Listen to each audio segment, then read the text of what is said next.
Уважаемый Дмитрий Геннадьевич, приветствую вас в стенах Министерства иностранных дел Республики Абхазия. Мы с вами в прошлом году очень активно работали.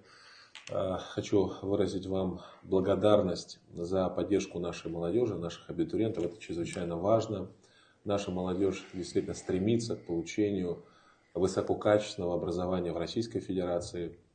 Подавляющее большинство нацелено на то, чтобы потом вернуться в Республику Абхазия.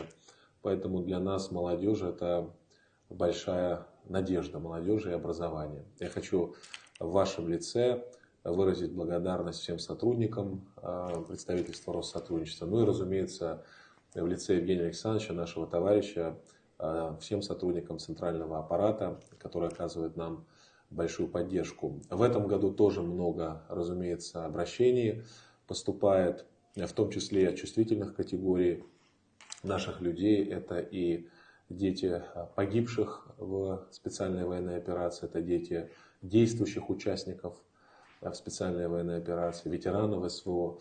Поэтому я хотел бы в очередной раз обратиться к вам с предложением обсудить эти вопросы. Для нас они представляют большое значение.